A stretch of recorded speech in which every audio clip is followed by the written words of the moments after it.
In the den of iniquity, vicinity no pretty, calamity if it hit we any moment, what a pity. Tomorrow never certain, what draws behind the curtain, the face of evil smirking with that shifty eyes averting. It's not a steady bubble that either pop or topple, many will fall and stumble, let the dozers gather rubble. From LA to Colorado, Guinea to Burkina Faso, cannon could reach the towers and the troops will storm the castle. Hey, I say, run, come, make we get it.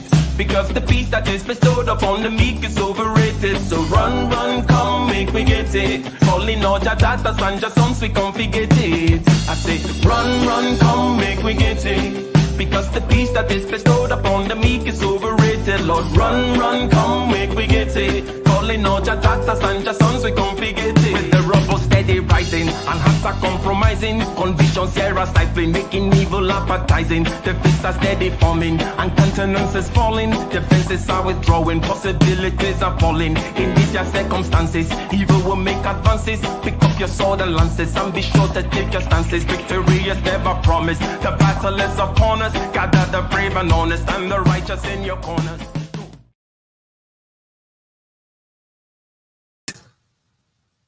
Ladies and gentlemen, welcome to another episode of Getting Ish Done with Ike and Dr. Thunder. Every Wednesday, 6:30 Pacific time.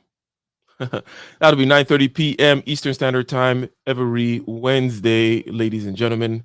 And today we're continuing a conversation on negotiation. Negotiation is very important, okay? And hopefully you guys are not going to drive a hard bargain with regards to clicking that like button, sharing the stream as you come in. Negotiations are very important. We negotiate with our spouses, with our kids. We negotiate with our employers for pay and other perks, if you will. We negotiate with employees. We negotiate with our neighbors. It could be said that the entire body politic is in negotiations on a national level with regards to the politics, right? Your geopolitical negotiations. But what are the common mistakes that we make? Well, how's it going, Dr. Thunder? I'm all right. How are you doing? Not bad at all. And I'm ready to dive back into this. You know, we already did, I believe, the first 7, or was it the first 6? First 7. Split it in half.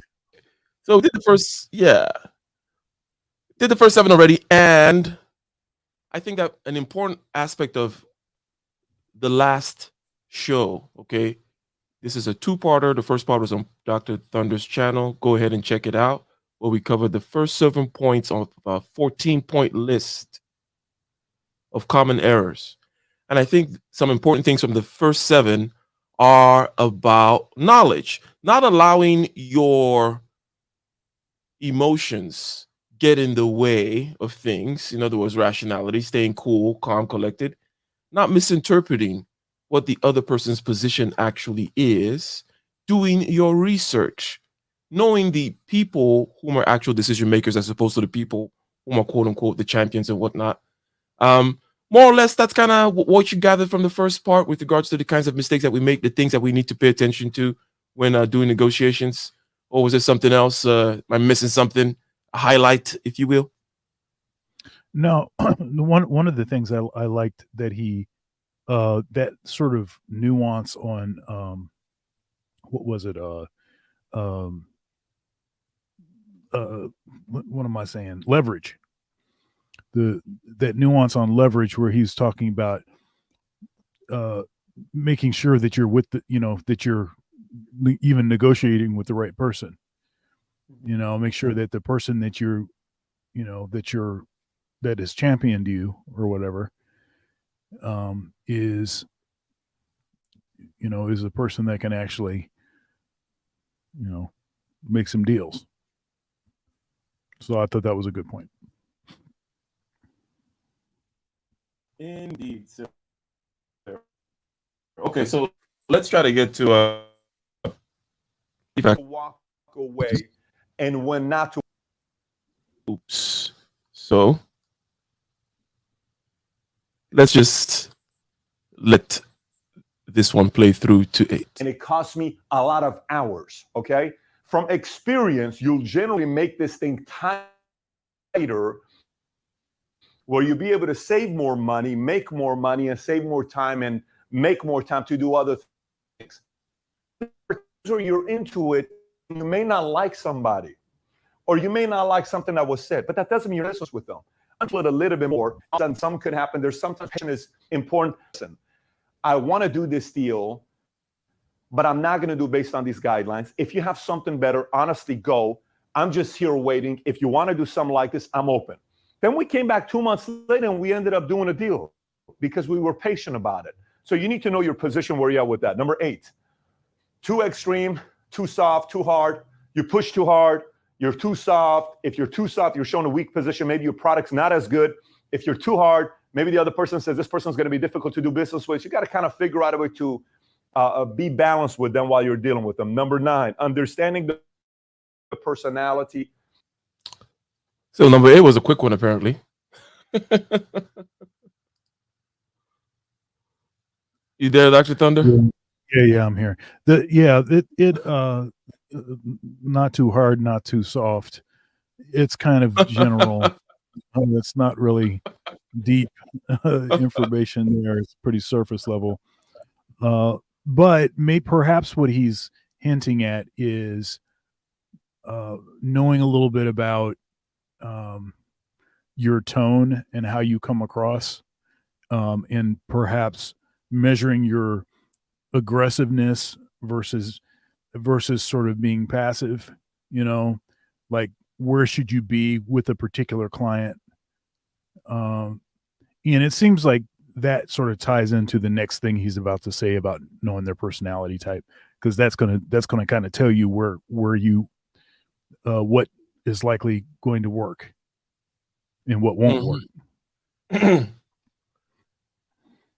Okay, I think that's fair. Let's go ahead and shout out Gigi in the building. A super sticker. Very much appreciated. Round of applause. Thank you. And follow suit, everyone. Definitely do like as you come in. Welcome each and every one of you.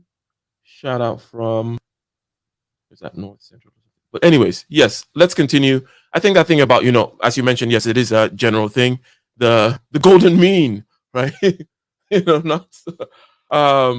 But I also like how, lukewarm too is because not so hard, but not so lukewarm being bad is also a nice little thing that, I don't know, my brain is going many different places at the same time.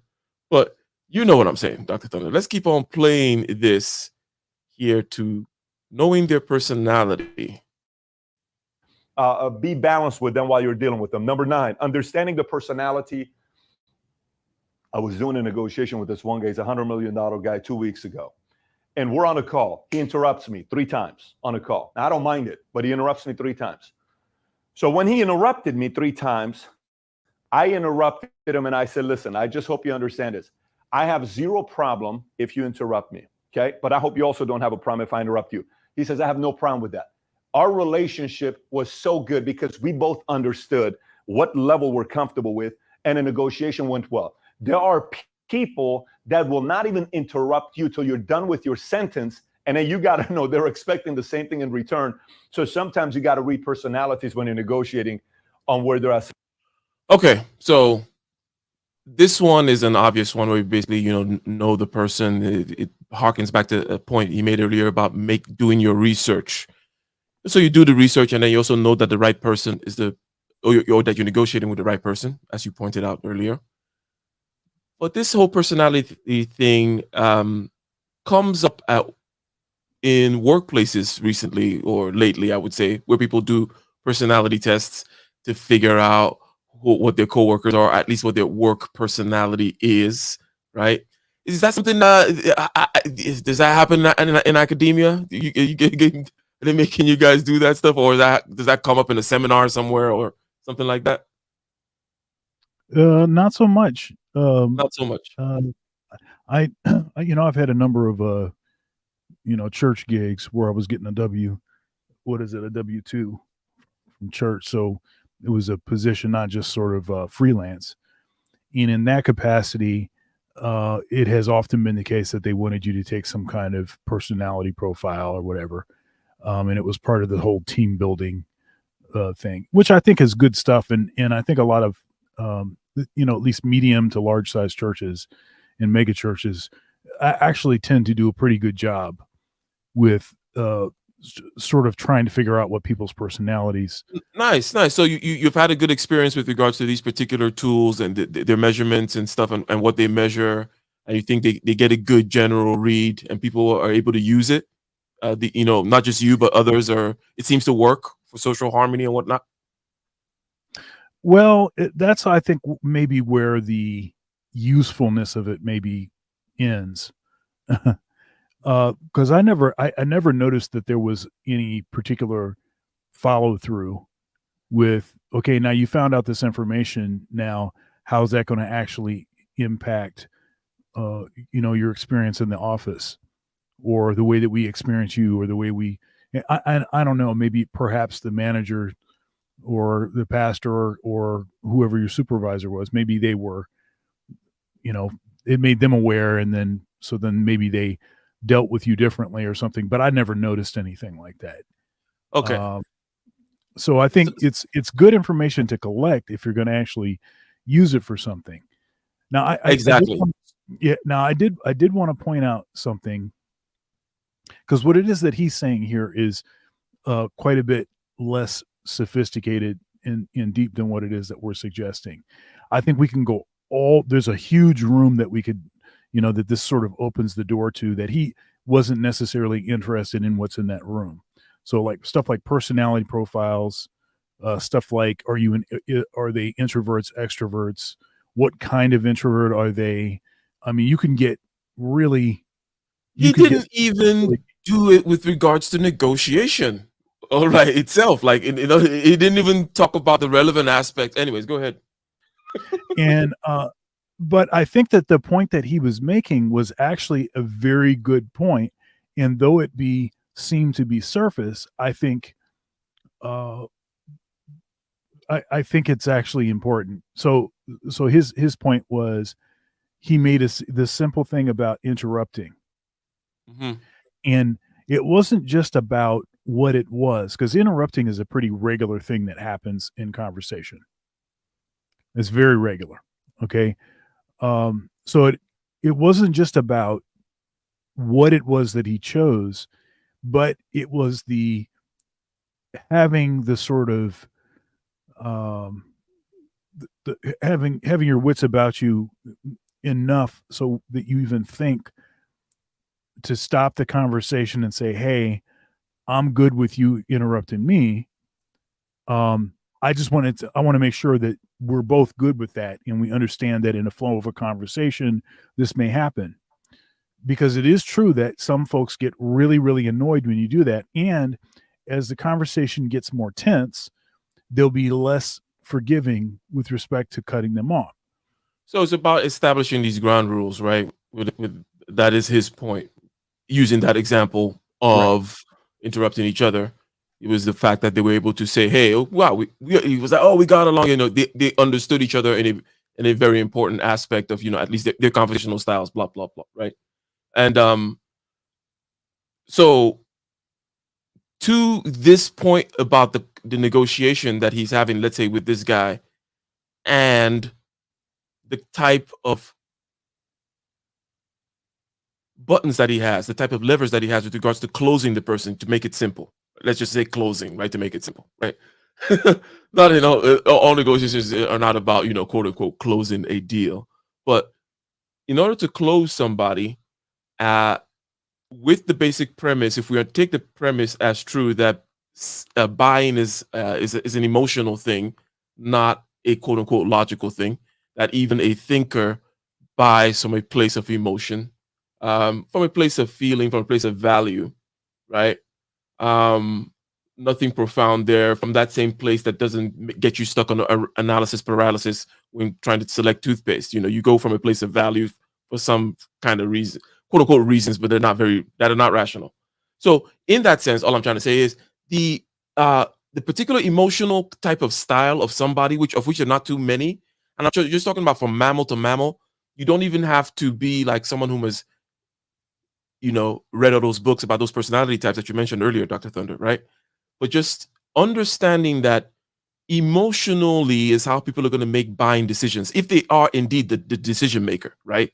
And then knowing how they deal with their emotions. Do they wear it on their sleeves? Are you allowed to? Some people, you have to treat their emotions with more veneration than others. Now I'm getting a little too far on the tangent, right? But I hope I'm making sense there. That there's certain kind of people make decisions based on emotions when you're in a negotiation with somebody.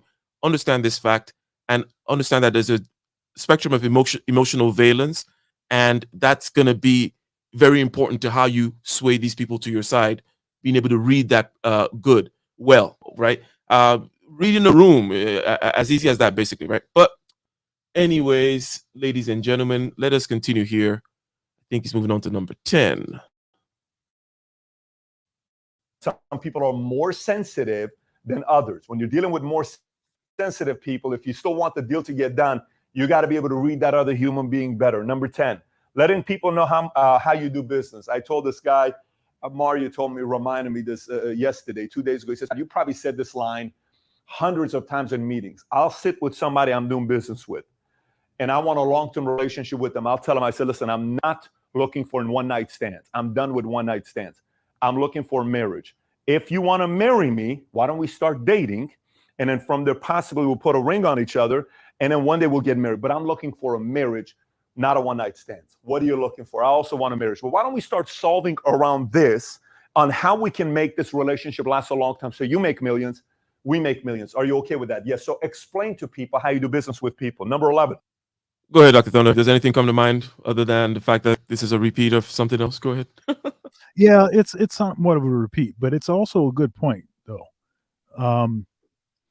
Something that okay. Okay, so when I was okay, let me put it this way. Often is the case that people, they just basically want a quick check, or they want some free stuff, or they want to get something done as quickly as possible. And not that is categorically wrong, but if you're talking to someone and they're actually looking for someone that wants a long-term sort of arrangement, you're not going to say the right kinds of things to them if your goal is just to basically get something in the short term. So determining if they are that that kind of deal for you, I think is really important. And it's more important in my mind, as I've gotten older, it's become more and more important that the sort of relationships that I'm establishing, business relationships, music relationships even, are established not just based on here's one gig, but I want the things that actually will turn into more things. And so I've actually used this strategy. I didn't use the same analogy that he used, but I always will tell people, I'm interested in playing. Next time you're in town, I'd like to play. Maybe we can collaborate on another project. Perhaps there's something else that we can do. I'm always talking that way, as opposed to, thanks for this one gig. All right, see you later. Because you can't. You're leaving a lot of money on the table. You're leaving a lot of money on the table that way. Yeah, and I just, like I said, as I've gotten older, and even in my arrangements with certain companies that I've represented historically, it's a better situation where there's a mutual benefit. Mm-hmm. If you're just getting something, then it's going to be short-lived. If they're just getting something, then you're not going to be able to continue that forever. But if both parties are getting some benefit, then that's where the sweet spot is. And communicating that you're looking for a long-term sort of situation, that just gets you thinking differently. It gets them thinking differently about what it is that you want. And yeah. So anyhow, I've kind of rambled around, but I think you understand what I'm saying. So you mentioned that it is that the point itself, in other words, this point of the specifics of, are you in it for the long haul, or are you in it for a short haul? And then what that means and what we're going to solve for, as he puts it, right? The problems that brings up, the structure of the relationship, the way we should look at the relationship, the decisions that we're going to make. This is rather interesting. This also with the personality thing, which also comes back in mind in terms of in sales, right? They teach you what people care about, as in what they'll say they care about, right? In order to make a decision, right? Again, because the whole thing is people make decisions for some deep-seated reasons that are not "quote unquote" rational, right? But there's some people say certain types of things, and with regards to the whole preparations, which is like I believe item number 4, being prepared and whatnot, tying it with the personality thing, and then tying it also to the kind of vision which you should already know, let's say that you want, and then that the other person wants. If you've done your homework, you should know if what the other person wants to a certain degree, to a level that makes sense, right? So bringing all that together and then presenting them with some particular kinds of with a narrative, either written or whatever, with some particular types of milestones and whatnot, is a great kind of a strategy. If that makes sense. Basically, almost, a drawing, literally. It just so happens to be that in the kinds of things that I do, drawings tend to come in sometimes too, where you diagram out what you're seeing in terms of how they do things right now, how you do things right now, and what you're trying to get to in the future. Intermittent steps. Here's how it would look like. I've given it some thought, and so on and so forth, with the types of things that the particular personality likes to see. Okay, some people like to see. It's almost like a bibliography. Maybe that's not the right term. Reference, or what's the term I'm looking for, Dr. Thunder? Where you're writing some kind of scholarly work and you're referencing someone else's work. You're citing, right?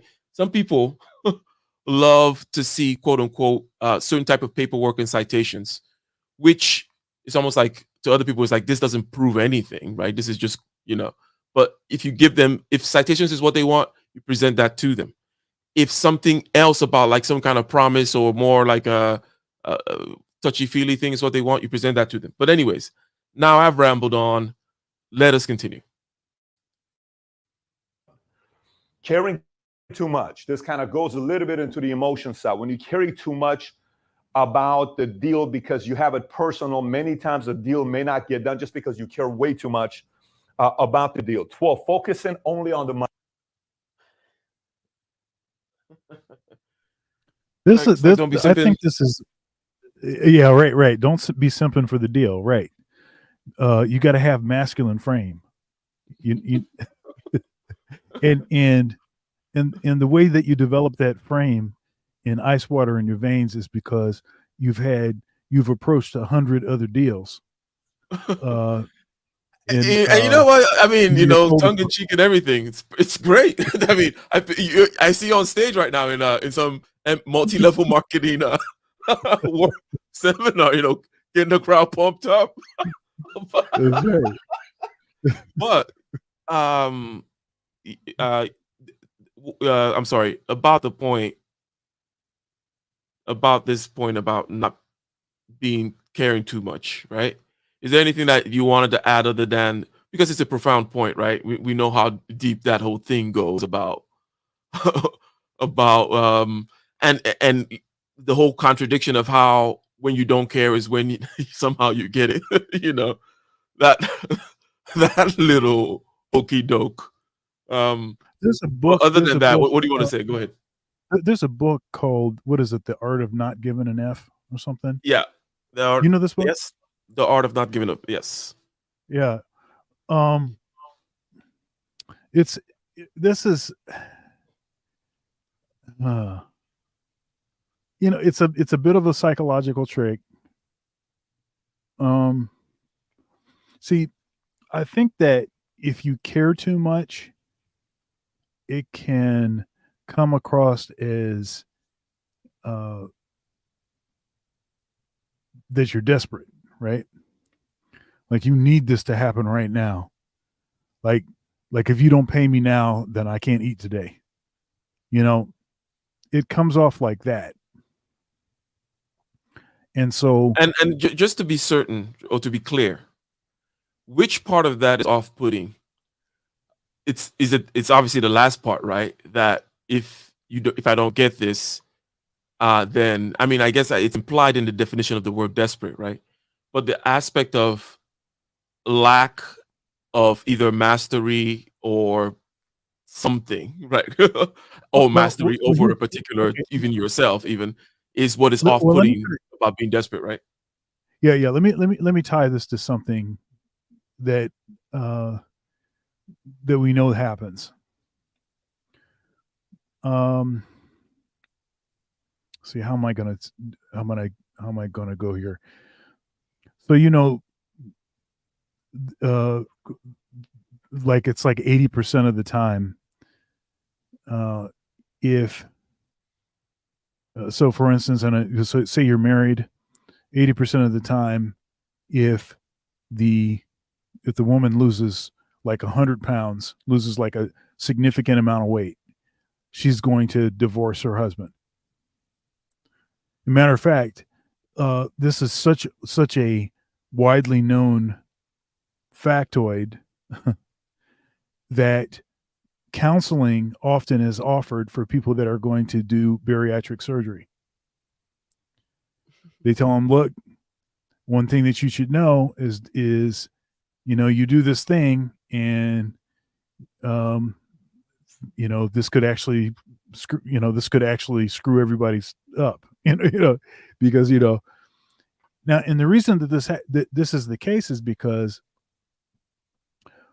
if you got together and you were both big, for instance, or even if the guy is slender but the woman is bigger, then the psychology of that is, in her head, she got with you, she settled for you, as it were, because you were the best that was available with the way that she felt about herself at that size. So maybe she didn't feel like she was her best self or whatever, and you were interested, so she was like, okay. But when she loses weight, then she starts to think that there are some better options possibly, right? But there's also something maybe even more fundamental than that, and that is that her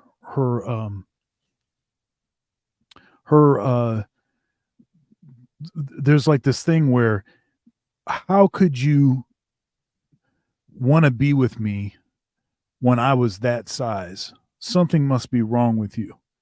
Mm-hmm. There's that part of the psychology. And of course, none of this, most of this is not conscious. You're not conscious of this. It's more subconscious stuff that's going on. And so 70, 80% of the time, this thing happens. So,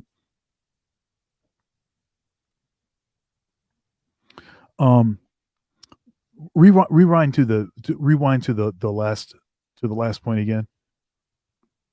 Hold on 1 second. Yeah, I got this thing over on the other side.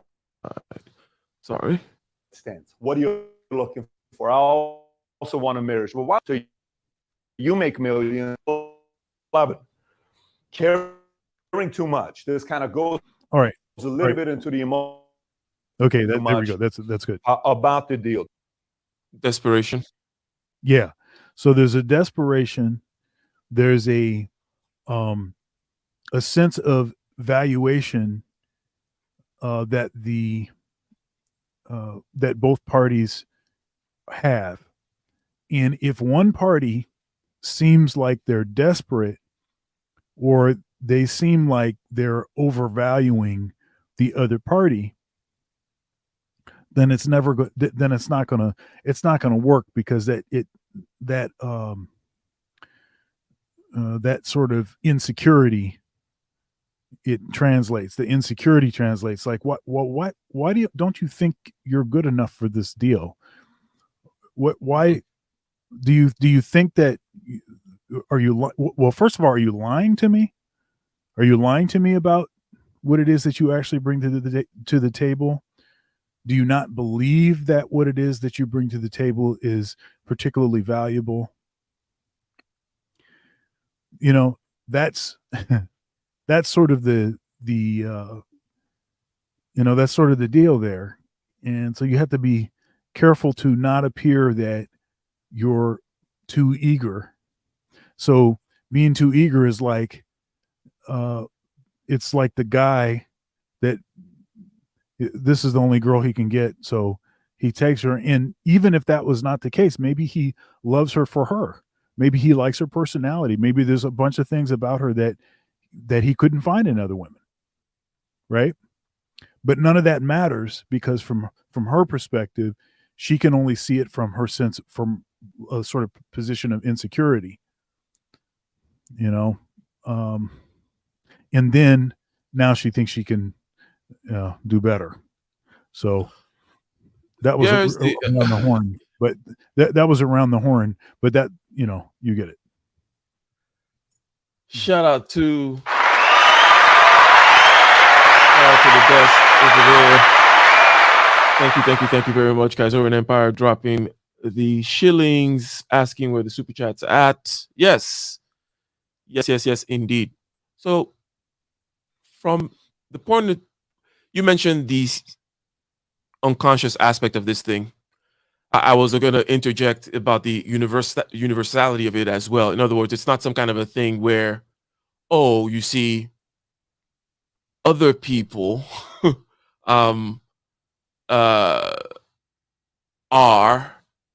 other people rate you down because how could, okay, it's the sentence structure that I'm trying to do that's making it difficult for me, right? But basically, the basic idea of, if somebody loves you, then they must be a low person, because how could they love you? Right, exactly. Right? So that idea is universal. Exactly. Is what I wanted to get across. It is a universal aspect, because look, consciousness and human psychology is what it is. And it's not some kind of what you want it to be, right? You get what I mean, right? It's not what, you didn't decide really how the mind works. So that notion of a fundamental, I don't, you call it so insecurity, I get, right? But even when you push it down further, and let's say this person is not insecure, but there is a fundamental notion of like, you knowing that you're a scoundrel, the irreducibility of your you could call it original sin, being a tainted human being, whatever, that thing, and then you're like, so you get the idea there, right? Of Orthodox don't believe in original sin.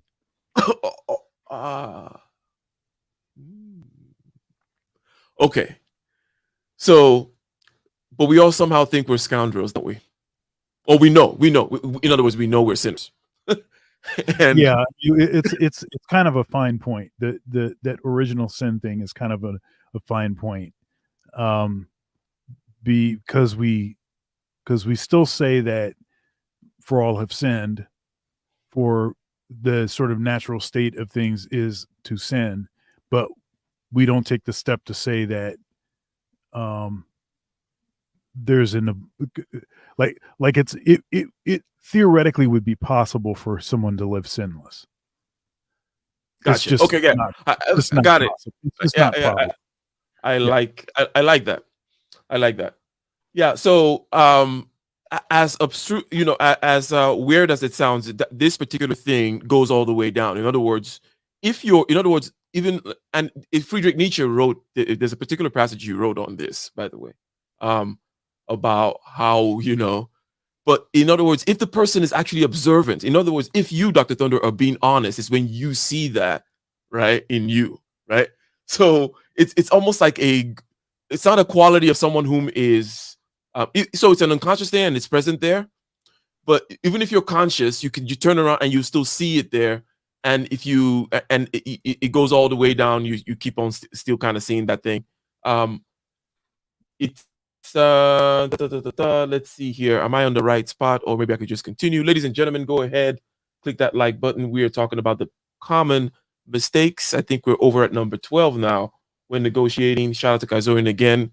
Shout out to A Hill in the chat. Well, focusing only on the money. There are a lot of negotiating books out there that want to get all the money and all this other stuff. And listen, I play that card as well, where it's all about how much of the money I'm going to get myself. But then what happens in this case is that person walks away. I said this on a call the other day. I told this guy, I said, listen, if we do business, 2 months later, I realize you got the better end of the deal, you're not going to get the better version of me. So what do you want to do? And he says, yeah, you're right, Pat.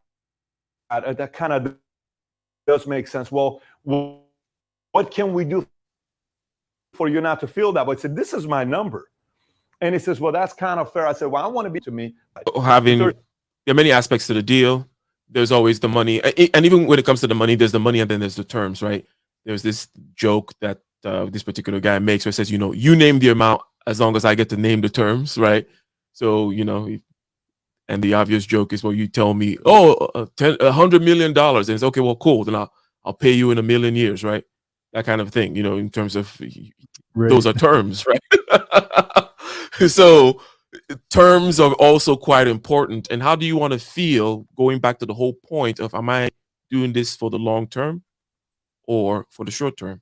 So how do I see this thing going through? How much money do I see us making together anyways?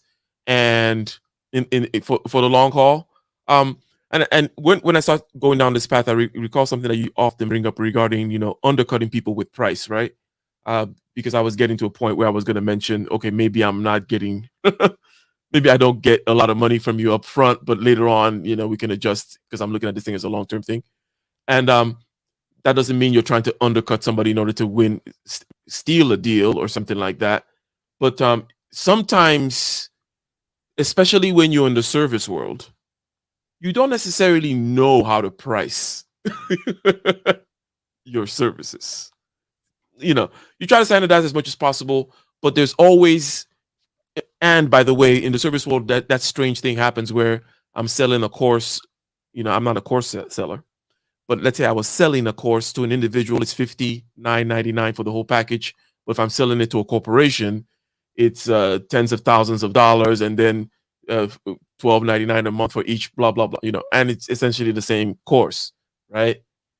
So sometimes starting a relationship where you're doing things and the thing being negotiated, the service being provided, it is often unclear how to price it in the beginning. It's often unclear how to, especially if you're doing something that's relatively new and whatnot. So but if you look at it as a long-term thing, you might just be like, okay, cool, let me make a rough estimate and then adjust as time goes on. What are your thoughts here about this focusing on the money? It's very difficult in service industry to determine how much to charge for something. It's insane. There's a myriad. I'm sorry. I've charged people, let's say like $1,200 or $20,000 for the same thing. And it's funny. Shout out to Kaiser if in the chat. He would know and it's not like it was legitimate in a certain sense in both instances. Anyways, go ahead. Yeah, there's that, and there's a myriad of factors. How about that crazy lady that was getting all scope creepy on you, right? Right. Scope creep is huge, and so, anyways, yeah. Go ahead. What I should have done, what I should have done is I should have just like quadrupled the price, and then she would have just went away by herself. Sometimes you do that, right? But if you actually enjoy or want to do a particular job and you like the people, you may decide that hey, I really want to work with them. And, Bet David keeps talking about, it's not just about getting the money right now. It's about down the road, right? There's certain gigs that I've had, especially holiday gigs I've had for 9 years straight, 9-10 years every year, same gig. And now I could have done the thing where I try to double the price. Now I have asked for an increase over the 8 years, because the dollar is not worth the same as it was 8 years ago, right? So I have done that, but it's never been like, let me double, let me quadruple. Oh, they really want it. Let me really go after it, because I'm interested in maintaining the relationship. Now, if I'm doing a job and it's for something that I don't really want to do, X, Y, and Z, then I may charge a lot more money. So that's a factor. That's a variable. But other variables are stuff like, some organizations actually do have a budget, and they do have to stay within whatever the budget is. And so maybe they themselves would like to be able to pay you, but they just can't because they don't have the money. So that is a factor. And if you want to work, you have to figure out how to get that information. I usually ask people what their budget is. They try to get me to offer, what my rate is first. But what I try to do, especially when I know that they're going to be constrained by some sort of budget, is I say, well, what is your budget? I can work with you, but what is your budget? And now they could be lying to me, but my sense is that they're telling me the truth, and they're being honest when they say, well, all we have is $750. And then I'll say, well, I can work for $750, so you do it like this. Rather than me giving a number and say, okay, well, and in my giving the number, it may be some insecurity that I have, because for a number of reasons. I could have insecurity, or I could be kind of nervous about this. Maybe my light bill is due and I really need this gig. And but it would be nice if I had a couple $100 extra. So I could be nervous about asking for what I actually want. And I could have avoided that by just saying, hey, what's your budget? And they tell me what it is, and then I just ask for that amount. Or I'll say, well, what do you have? What do you want to pay for this service? And they'll give me a number, and sometimes I will ask for more than the number that they just said. So, well, we have would you take $1,000? It depends on how they frame it. So if they say, well, all we have in our budget is $750, then I'm not going to ask for $1,000, right? But if they say, would you take $1,000? I say, well, how about $1,250? Right? So there's always like kind of a going back and forth a little bit with that to find the right the right balance. But you also can't appear to be only about the money. And I think that's kind of what what he's saying, and part of what could be implied by that is you don't want to seem like it's just a the only reason that you're doing this transaction is for the money. Now that might no, it could be the case. I mean, yeah, it's almost like, yeah, of course, it's let's say it was about the money, right? As you perhaps were going, right? It often is about the money, even when you're talking about maybe I don't collect money now, or maybe I collect few even over the total term, but I want it to be more stable, right? It's saying, hey, in that case, I want more stable money than maybe a profit spike right now. Either way, it's about money, right? It's just a question about not being hung up on an amount, right? It's like, don't get stuck on the amount of money, especially at any particular given time, right? Because the whole thing is a money arrangement. It's always about money, right?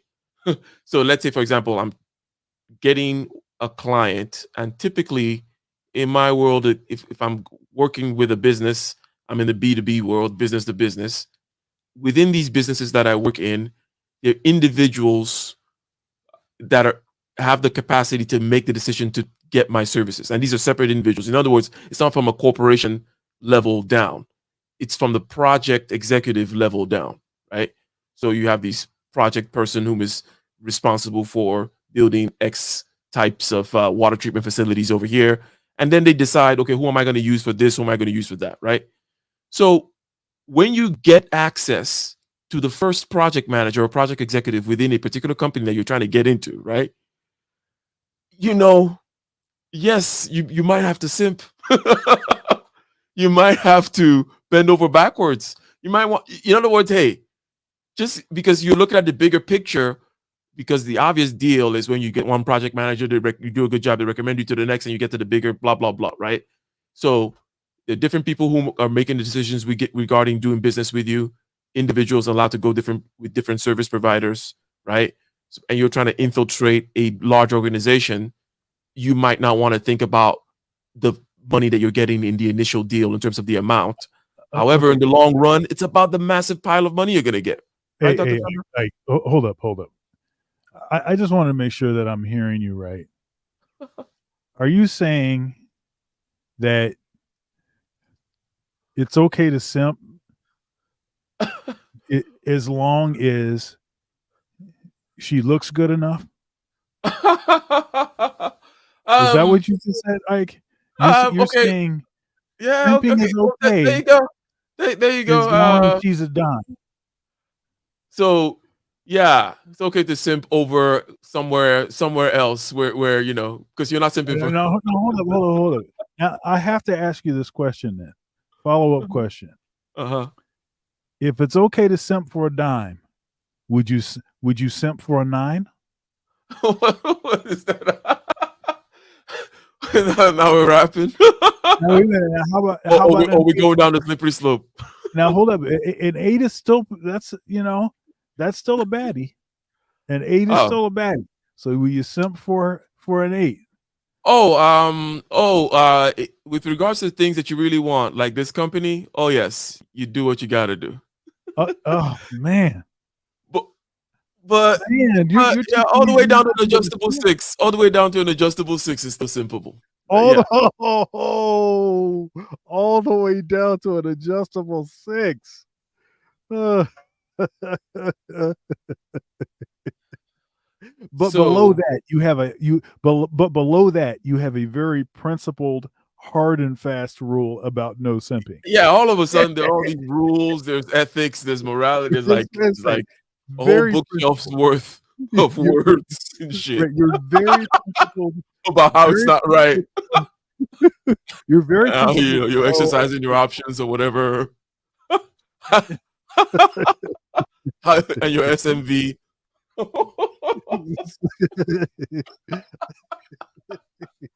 Anyways, shout out to the super chat. Do you mind reading that if you see it, Dr. Thunder?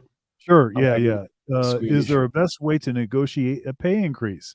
With the big $20 super chat. Thank you very much. That's a sponsor.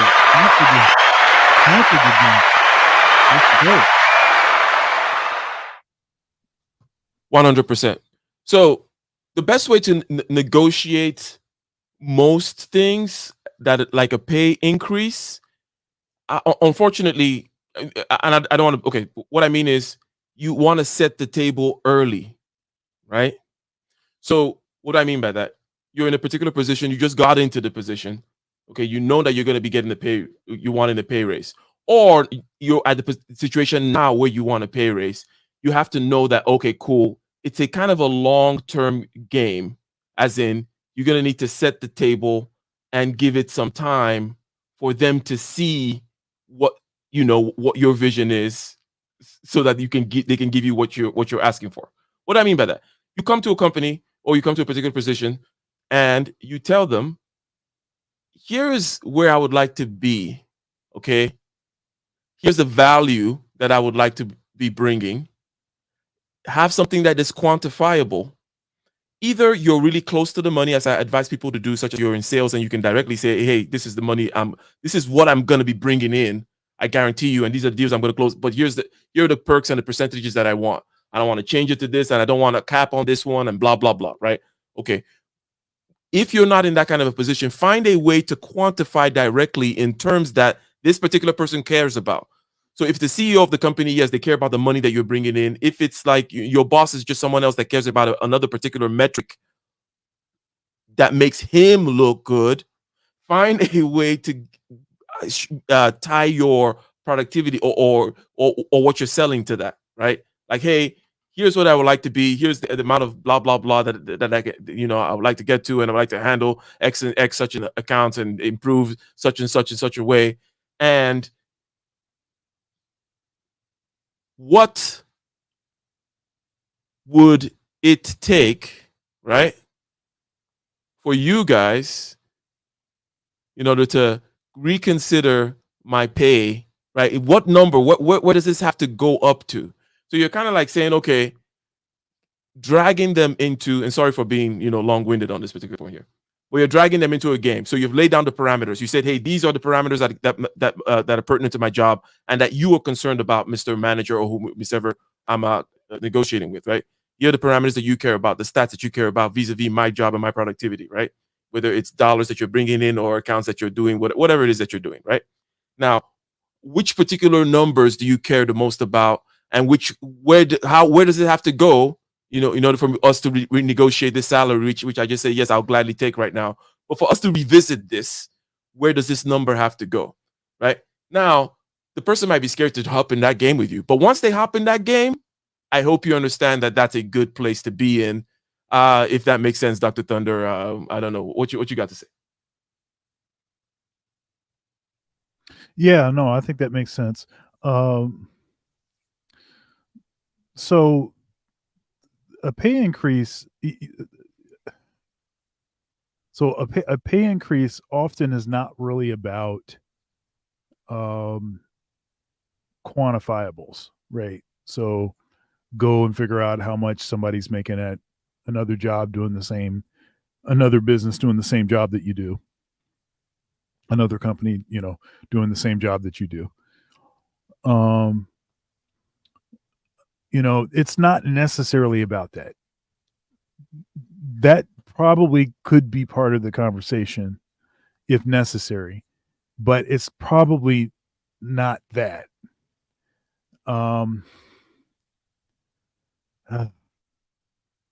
There's a timing factor. And at one point, there probably is sort of a leverage factor where you have to be willing to walk if they're not going to comply with giving you the raise. And maybe that's a hard sort of that perhaps is a hard saying. But you may have to actually leave so that they know that you're serious. But then also you're leaving that job. That's sort of the hard end. That's the hard end of it. I mean, but if you've been doing a good job, if you've been doing a good job And if you're reasonable and you have a good relationship with your boss, and I'm not talking about a brown nosing relationship. I'm talking more like they respect your work. You have a rapport with them. They don't want to lose you. Then I think you can have a conversation, something reasonable. I've had,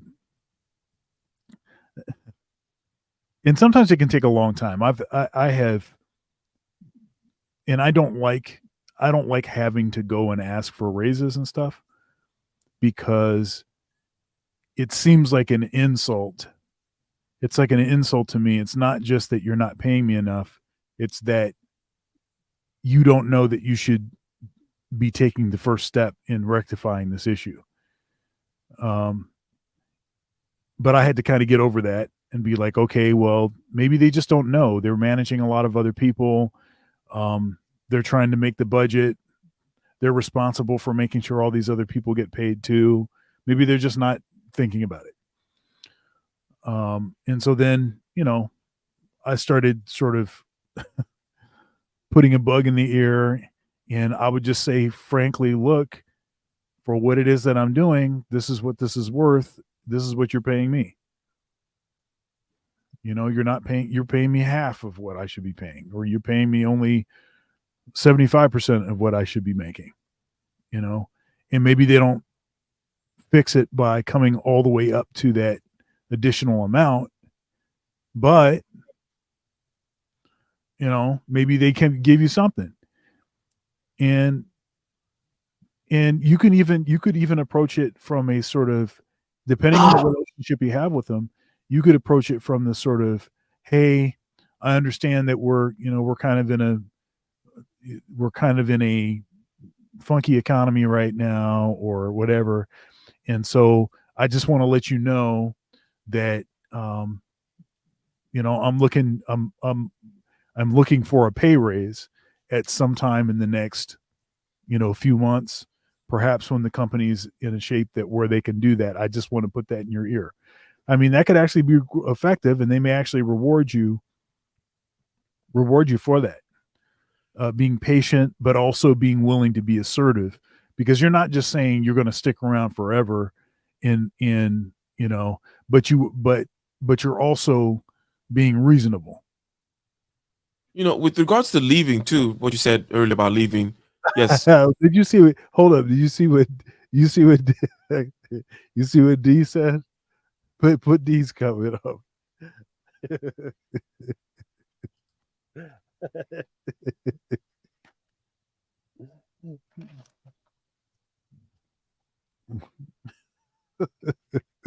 Did you read it? Said, hard to get a raise when you have people simping for sixes. Well,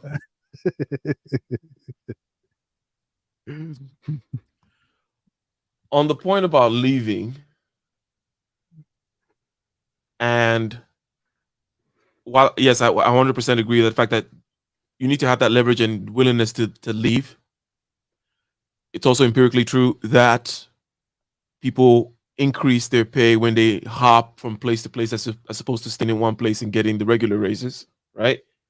It's not equally true in all professions, but generally speaking, it's becoming more and more true in recent times in terms of people, and that's why people tend to job hop more and more these days. But as to really knowing what drives your employee, I wanted to take this kind of leaving thing, or choosing who to work for, right, as an important aspect of being able to negotiate where you want to go. Now, if you want to do some crazy type stuff, right, then you're going to be trying to work with some kind of let's say, an entrepreneur type that clearly has a goal that they're trying to get to. Okay, here's what I mean by crazy type stuff and the entrepreneur stuff I'm saying, because before I was like, okay, you got to go find this metrics from this organization, and it's not even about the goal of the organization as a whole. It's about your particular, shall we say, boss or supervisor, the person that you're negotiating with, and how they are incentivized, what makes them look good, blah blah blah, right? and it's a weird little kind of weird dance. But let's say you're like, oh, there's this guy who started his real estate company, and he's doing pretty well. As a matter of fact, he's been doing his YouTube things, and he's blowing up, blah blah blah. And I'm in real estate too, and he has a very clear goal, that guy, right?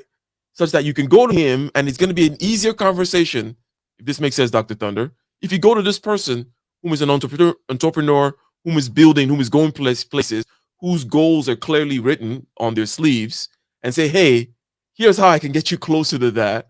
And what what are my prospects in terms of this type of person will tell you exactly what you're worth and what they can make you, what they're willing to offer, right? If you're able to shift the needle that I was talking about earlier, more directly than in a more larger ship, a bigger corporation, and that kind of stuff, right? Is the point I want to make about if you go to smaller outfits or things that are more entrepreneurial, more growth in their phase or mindset, you're able to tie yourself more directly.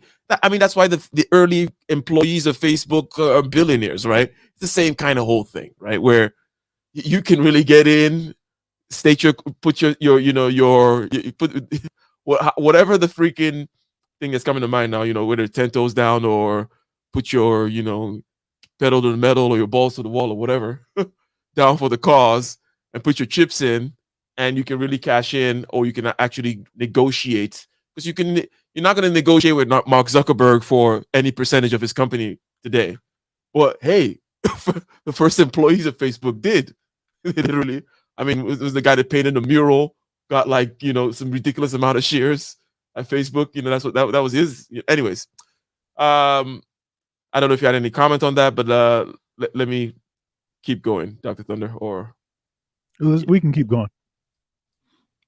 13. Trying to beat the other person. Negotiation of trying to I had somebody that years ago, okay? Every conversation with her had to win. About beating you in the conversation.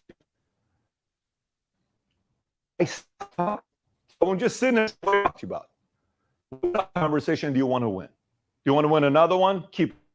There's no point of negotiating with this person or even trying to have a relationship with this person, because it was always about beating the other person. It was always about winning the argument. And there's not a lot that you can do with that part. So when negotiating with people, you got to know, it can't just be about beating the other person. It's about, I want to keep doing business. And this number 14, not. Okay. What are your thoughts on this one? One of the things that comes to mind is that idea of, especially within a long-term relationship, you don't always want to win, because you don't want to live with, you're going to be living with a loser, right? Ain't that right, D? You're in a long-term relationship. You guys are living together. You guys are married. You can't win all the time. Otherwise, you'll be living with a loser. And that's not a place where good things grow. All kinds of weird creatures grow in that moldy environment of loserdom. Now, that's kind of like the first thing that comes to mind in terms of, focusing on beating. And, it's just one of those things that is, I don't know. What are your thoughts about that? Is it because what I'm thinking is it's one of those ways maybe where we're misperceiving certain types of people, maybe. Because what I do know is that people can misperceive you, right, Dr. Thunder? People misperceive you, certain types all the time. And with regards to coldness or callousness, right, I often get misperceived in that regard. So I understand how somebody might be seen as, oh, all they care about is winning. I have enough, shall we say, generosity or spirit at the moment to say, hey, maybe there's an aspect of that that has to do with our perception of this person. Or is it possible to just be like, oh, over concerned about winning, as opposed to the other golden mean type of example he gave before, where it's, oh, they want to go too hard or too soft. Aside from all those other types of things, what is this person right? So I'm kind of asking us to look from the outside and look at this person. What do they look like when they're quote unquote over concerned about winning? You know, are they banging their hand on the table, or are they cheating? In which case, it's about cheating. It's not, you know. Or, anyways, go ahead. What are your thoughts about this whole idea of beating the person at all costs? Now I'm rephrasing it. Well, it reminded me of that. So you did a stream yesterday with that book of aphorisms, and Yep. And one of the aphorisms was, what is it? There are two kinds of people: the ones that win arguments, and the ones that win. And that's a, you know, and of course, winning an argument doesn't mean that you're the kind that wins arguments versus being the one that wins. You could win the argument and win also. The point of the aphorism is to say that if all it matters is for you to have sort of these sort of moral victories, while you're losing the battle, you're losing the war, as it were. That's that's silly. You can stand to lose an argument if something larger, is within sight that you're actually after, and you may choose to lose the argument for the sake of winning. But I also want to say this. I think that the word argue and argument has an unfortunate negative connotation. I think people read it that way, but it's actually not negative. People are not capable of doing the thing that it is, Dr. Thunder. The only thing people are capable of is that thing that it negatively denotes, right? That bad thing. Contention. The contention. The contention. That's all they do. So, anyways, go ahead. Right. Because arguing is just you have different opinions, you have different views, and you're just discussing those different views. That's an argument. There's a position and there's a counter position, or perspective and a counter perspective. In essence, conversations in large part are arguments. But what doesn't make them seem like an argument is it's not contentious, right? Because they're not thinking of it as someone is trying to win the argument, right? They're just having a conversation, right? So that's so it's unfortunate that term has taken on that sort of negative connotation, because it's actually quite critical that people are able to argue. First of all, argue well, and secondly, be able to argue and disagree without escalation. Escalation is not necessary. You can disagree, you can argue, and you can still be at peace.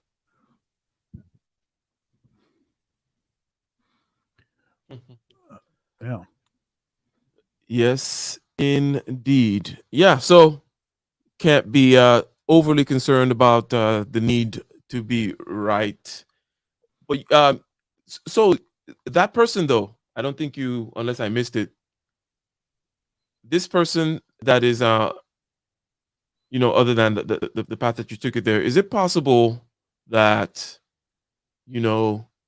overly concerned about winning in just beating people? I think let's say Michael Jordan, for example. let me just ask the silly question. Do you think, what's wrong with Michael Jordan? Is anything wrong with Michael Jordan and his hyper competitiveness, at least as it is portrayed we take it at face value on that portrayal. Is there something wrong with that? Something wrong with him? Yeah, it's man. Well, okay. I think maybe I don't think I want to answer that question. I think the question that I want to answer is it's about the context of the competition. Mm-hmm. Like if he was like that even when you were trying to just have a basic interaction with him and he just had to one up you, that's one thing, right? But if we're talking about with respect to his profession, his desire to be the best and doing whatever necessary to be the best, then you know, then I don't see an issue with that hyper competitive thing. And I don't that's an unfortunate thing. I think that has actually done a lot of damage to in particular millennials and zennials, and that is sort of the demonization of competition. Yeah. You know, now you do want to be able to do it in a way that is healthy. You know, you do want to be able to do that. However, being competitive, wanting to win, being rewarded when you win, you know, shout out to A Hill, being exceptional, you know, that's a positive thing. That stuff is good. And that stuff is, it establishes the, what the standard is, what the new standard is. And it's a way that human beings have continually upped the game, up the bar. You know, this question of the context of Mr. Jordan's competitiveness. Let's see if I can take it somewhere here. So, people, it seems, play games in different ways, and as you talk about the millennials and whatnot, there's this hyper emphasis on, or let's let people win, let everyone feel included, as though everything was this kind of a mammal play thing where, you know, big rat, little rat thing, right? Where, you know, the big rat's got to let the little rat win. Oh, participation trophy. That whole thing just kind of bleached into everything. And I think that, so let's say you're playing a card game, right? Like with a Michael Jordan type, right? They're going to take it very seriously, way more seriously than like 99.99999% of any other person, right? But the thing is, hey, you're playing a game with him. Like, he's taking the game seriously, right? If you're not taking the game as seriously, that's not on him, right? So there is an aspect of that I tend to notice, right? With like, oh, people saying, oh, you're taking this particular competitive thing that we're doing too seriously. It's like, but well, I thought we were competing, right? And then I wanted to add one more aspect in the sense that you see there are people whom I think everyone, generally speaking, not everyone, but there are a lot of hyper competitive people, but you need to know in which way you're competitive. A lot of people that are competitive with other people per se, and most of the time. And then there's some people who are very competitive, but they tend to be competitive with a version of themselves or some kind of version of themselves. And those types of people, and I'm an example of that, sometimes you don't take external games as seriously as the Michael Jordan type, right? So it may not be as important for me to win this game with Michael Jordan, right? You know, it's more about me improving my chess game in general, right? And I may just kind of just throw this game, right? It was an important thing for me to kind of figure out regarding what kind of competitiveness, because again, you were talking about how it's negatively affecting the psyche of a whole generation, you know, denigration of competition, and it's an important thing, especially with regards to men and blah blah blah, right? All that good stuff. So I had to kind of, because for a while I would think I'm not competitive. I'm not competitive, right? But I would get things done and strive things. I would achieve things. It took a particular guy, a kind of classically competitive kind of guy, outwardly competitive that is, but also quite perceptive, to tell me like, no, Ike, you're very competitive. You just kind of you're doing it with this, in your weird introvert way with yourself or whatever, right? Or with some kind of standard or whatever the hell it is. And then I was like, oh, okay, makes sense. But anyways, shout out to Bob. Well, yeah. Thanks, Bob, for the $1. I don't think that there's any difference. I think that okay, let's put it this way. I think that the difference is the medium. You see what I'm saying? So Mhm. because I think you could argue, I think I might argue that Jordan and Kobe were also likely very competitive against themselves. Oh yeah. Also, right? But it's the medium that made it obvious that they were competitive, whereas the medium in which that you're competitive is not, maybe doesn't seem physical or tangible or something. What? Good point. Right. So I still think it's still the same thing. It's just the way that it's expressing itself is different. The medium is different. I think about myself with the competitive thing and the sort of standard that I hold myself to.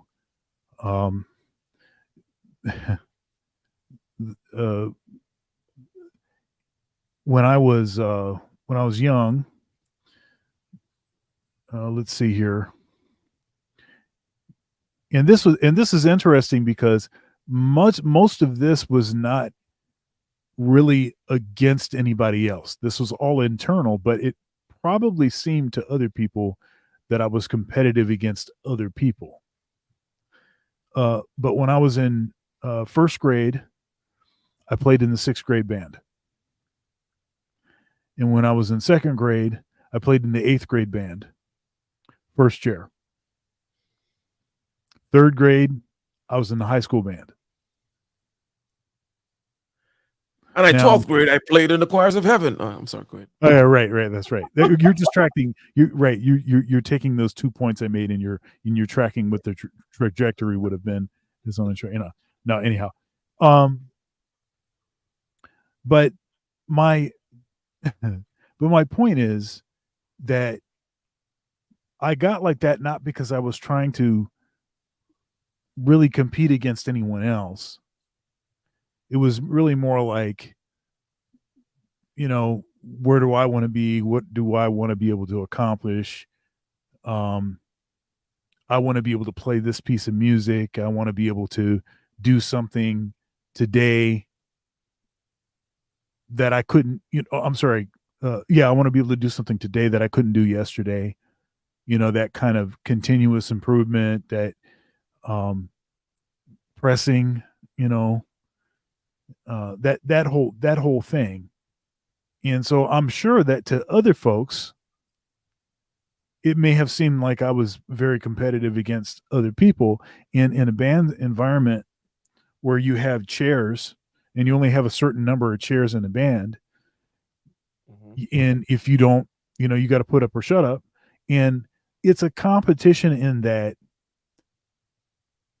against other people, in that there's a limited number of chairs and it's either you get it or somebody else gets it, and then you can do the work and become the best version of yourself, as it were, and then have a better shot at getting that. But it's still not really competing against other folks in the band per se. Mm-hmm. Right. So you could almost, with any sort of even things that seem external, make them like an internal thing. Mm-hmm.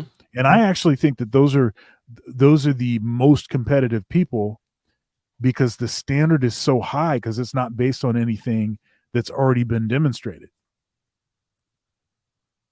It's based on some sort of belief that they have in themselves, in some sort of, they're manifesting that belief on their environment. That seemed to me to be more powerful than people that, okay, well, I just want to beat this person right here. I just want to be better than this guy next to me. It seems to me that that's pretty easy. Yes, sir. Yep. So 14, which we haven't played yet, says not seeking other options. I wonder where he's going to go with that. But this Probably wants last to create leverage. okay. Got it. I see. Well, let's hear it. Let us hear number 14. Seeking other options. Every time somebody at the home office comes up to me, Pat, this is going to cost $100,000. It's going to cost us $600,000. It's going to cost us $50,000. No deal ever come to me. Question. 3 options. If it's only one option, no, it's not enough. I want 3. I always want 3 options on a house I want to buy. 3 options for a vacation home I'm looking at. 3 options for a car I want to buy.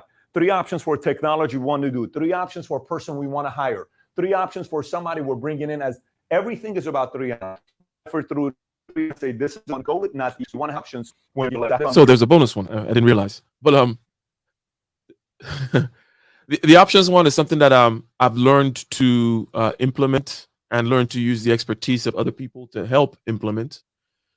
I tend to want to shoot from the hip and a lot and use intuition, typically because I'm trying to run really fast, right? And certain types of things sometimes, and get kind of impatient and just be able to snipe everything down, see the right person from afar, shoot him while backflipping. You know how it is, Dr. Thunder. But but I've learned to, hey, no, shut up, Ike. Interview 4 people, go through the process, okay, and all that kind of stuff, and it just works better.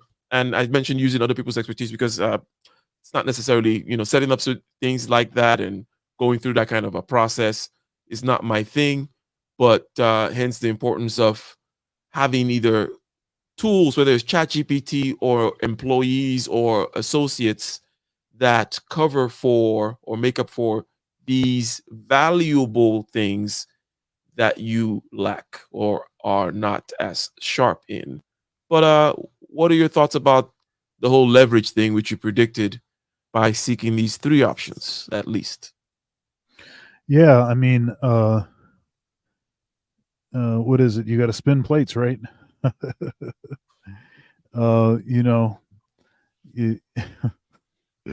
See, the way that you pacify that, desperate thing, is by, you've been there, done that.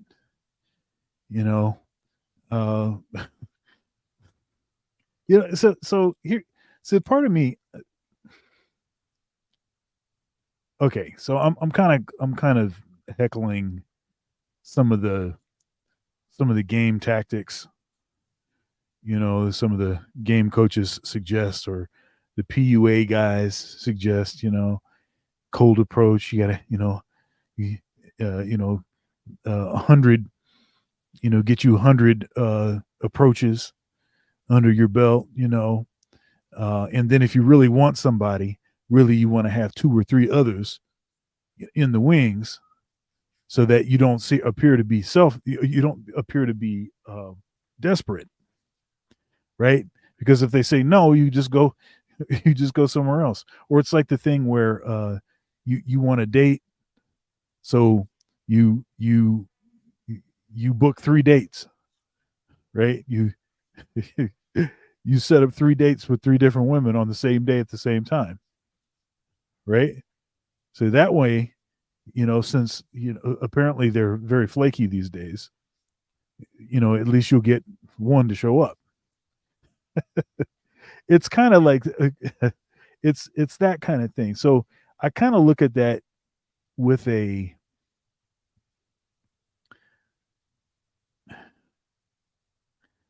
I look at it with it, like I said, I look at it with kind of a side eye, like, is all of that necessary? Do you really need to do that? Um, and part of it is because I think I'm like you in that I like to make moves, and when I'm ready to make a move, I'm ready to make a move. I don't need to talk through. I don't need to look at a bunch of other things. I know what I want. Let's go. Let's go. But in certain situations, that is not worked well. That, I might have, the deal I got maybe wasn't the best deal. Now, frankly, I don't really labor too much over if I got the best deal or not. I'm like, well, I got the deal I got. Maybe I'll get a better deal next time. I think of it like that. And it's almost like I'm fine with that, because in order for me to get a better deal in that circumstance, I was going to have to do a bunch of stuff that I didn't want to do. So there's that. But that whole like spinning plates and having all these options and all this kind of stuff. So it is different, because one of these things that I'm kind of analogizing with, one of these things, the spinning plates, the problem that I have with that is that takes time. So you're like kind of wasting time, and it's a lot of energy. And if the only reason you're doing that is to pacify something in you so that you don't appear to be weak, why not just work on that thing about you that's weak rather than pacifying it? Yeah, that makes a lot of sense. And to this point, so D in the chat is saying something that makes a lot of sense, right? Which is, hey, you want to be in a position to be able to walk away. I'm sure there's maybe one or two other points in this 14-point list which have gone through that has emphasized that aspect of, having leverage of this particular sort. But even within the world of like, being, moving quickly, shooting from the hip, if you will, not necessarily shooting from the hip, but, knowing when you're ready to shoot and shooting and just moving and, not wanting to stop and consider 15 options every time for everything. There is a skill to that. In other words, I have referred to sniping a couple of times, right? This is a question of accuracy, right? And there is a way of making your shots more accurate in terms of selecting the right people to get into business with, selecting the right course of action with regards to a particular move to make. Especially one of the aspects of why you're able to do, or why you feel comfortable doing it, is because you also feel comfortable pivoting, right? You're like, okay, cool, I'm just going to start, right? And then because I know I'm going to be able to pivot, right? And because I'm going to be pivoting, I'm going to be learning, and I'm going to be moving around such and such and such. And that you could learn these things and you will be way more efficient. Now, I know the first thing I said earlier was that I found people whom have a different type of personality, whom are more systems oriented, and they create little systems for me so that I go through them, because I find that they also help in augmenting better results overall, right? Especially anyways.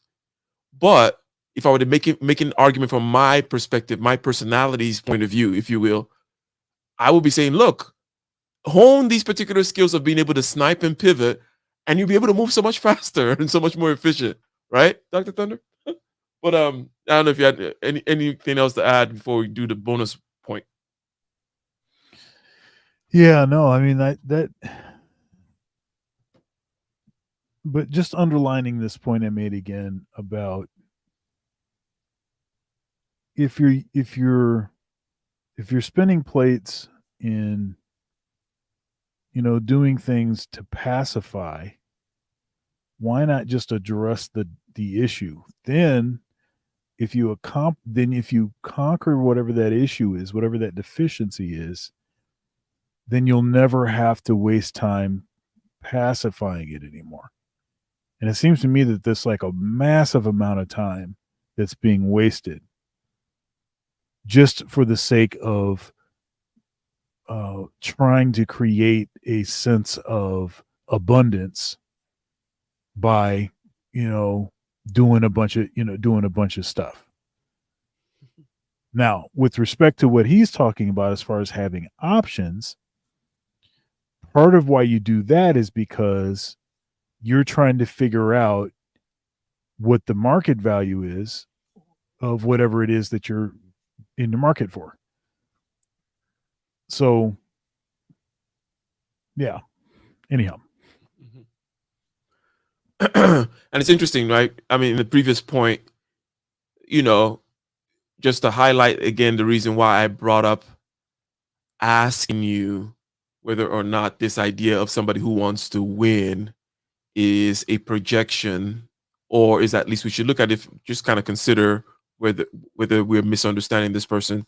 And then we went in and discovered that, you know what, this kind of competition of all kinds, and perhaps even the people who maybe, that quote unquote, what I try to call internal kind of competition stuff, perhaps more intensely competitive and such and such and such. And it kind of puts a little bit of a question mark next to this idea of quote unquote hyper competitiveness being quote unquote a bad thing. Just wanted to revisit that point. But there is a bonus point, ladies and gentlemen. It's written in fluorescent green on the right there. Let's go ahead and see what Mr. Bet David has to say. Multi-level play. Knowing your BATNA, which is best alternative to negotiate agreement. Here's what that means. It means here the guy offers me $10,000. I know in the back of my mind I got $11,000. Somebody else wants to do it. So my number is 11,000.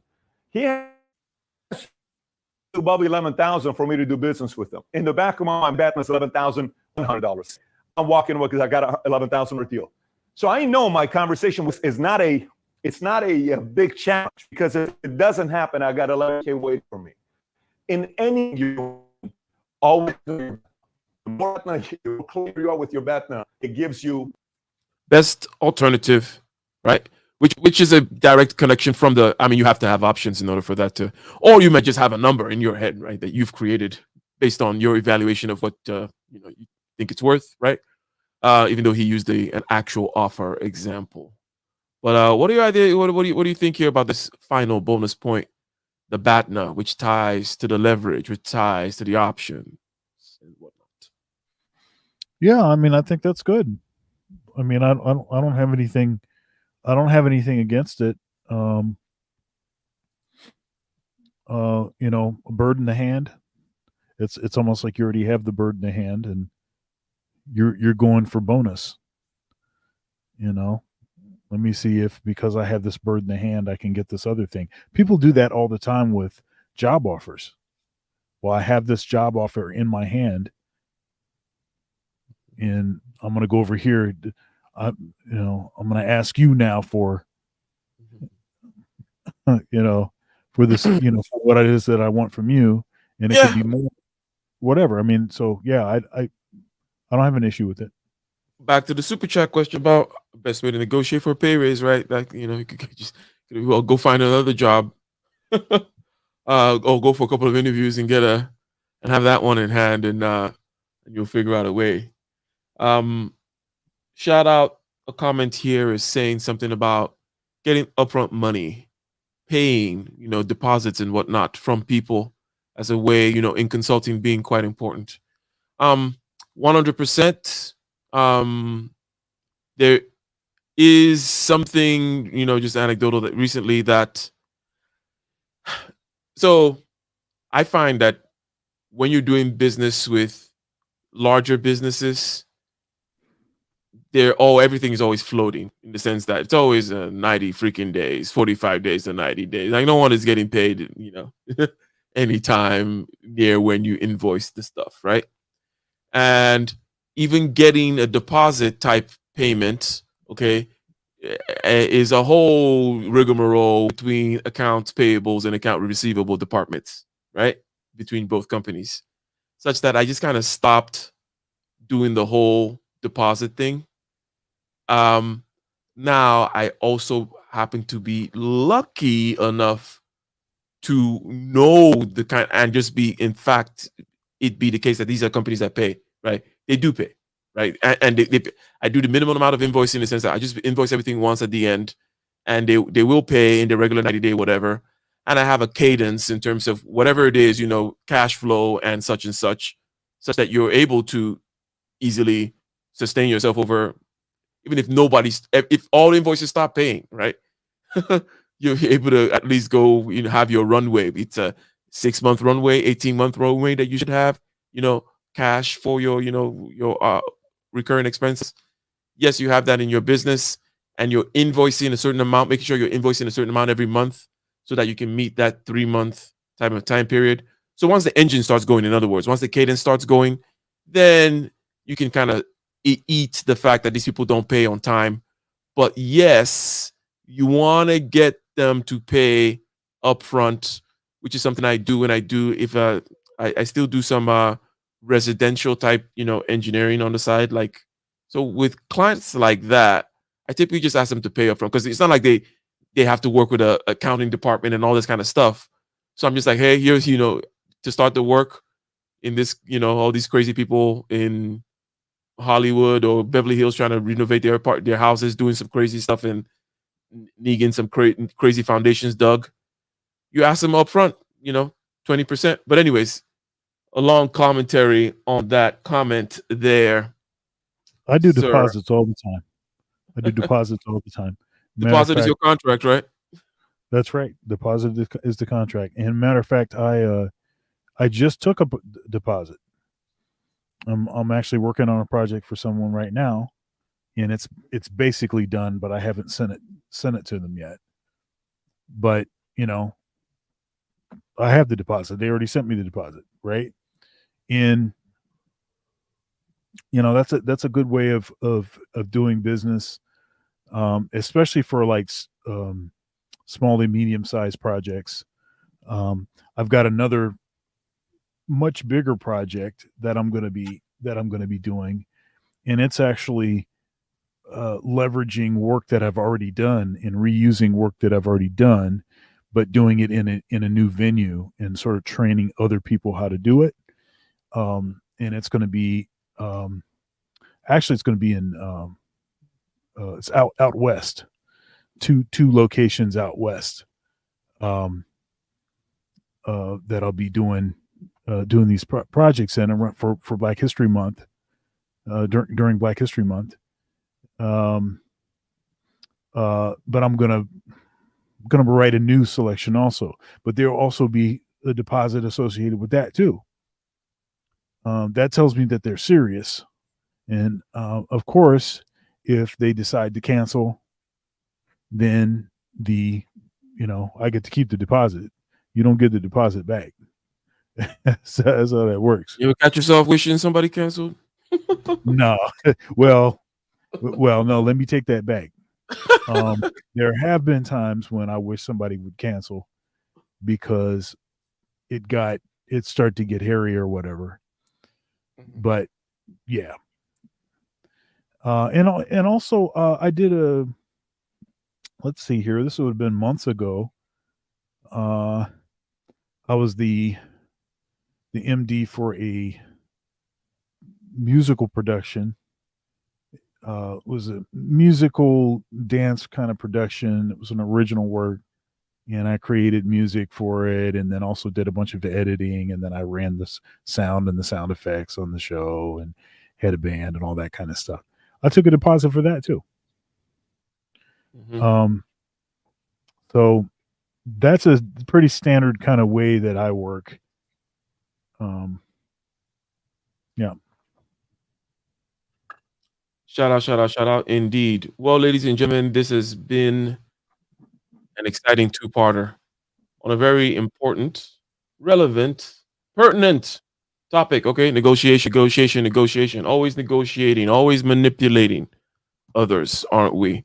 Well, we're trying to influence people, nudge them in directions that are beneficial to us, to them, to harmony, to the community, to things moving forward, or to just getting our ends meet, or just straight up money, straight up cash, ladies and gentlemen. So shout out to Money. I'm in it for the money. In It for the Money. Yes, sir. Yes, sir. Without a doubt, unabashedly. Shout out to Bob. Again, shout out to the channel sponsor for the $20 that I got highlighted here. Okay, we had Kaiser Empire and Juju earlier dropping the super chats.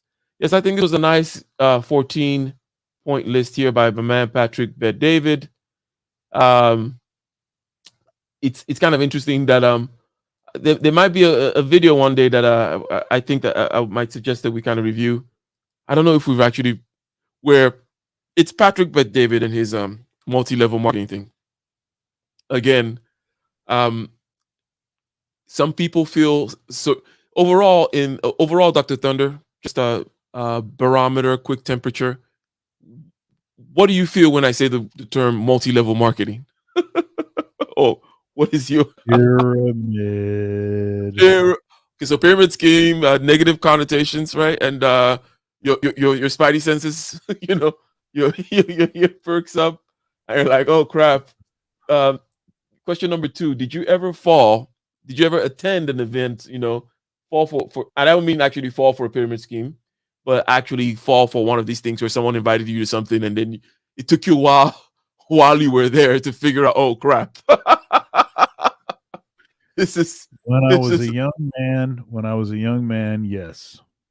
Early 20s. Yep. And it was cologne sales. Cologne sales pyramid. Oh my God. You're gonna get it, you're gonna sell it to other people, and the branding, whatever, you're gonna have your own shop or whatever it is. Amway is one of the big ones, you know, that does the product multi-level marketing type stuff.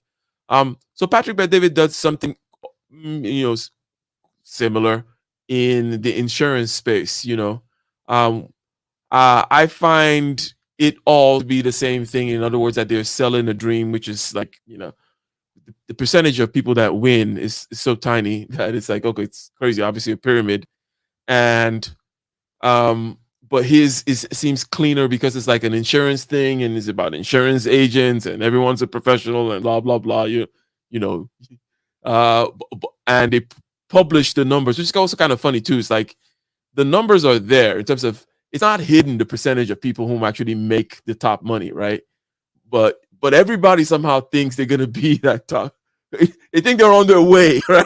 Like, I'm on my way to the top. Okay, I'm not there right now. I'm not saying I'm it right now, but I'm gonna make it into one of those categories. Blah blah blah. Anyways, where the top, you have to be in the top 5% to make even like $5,000 a year or something like that in some of these things, right?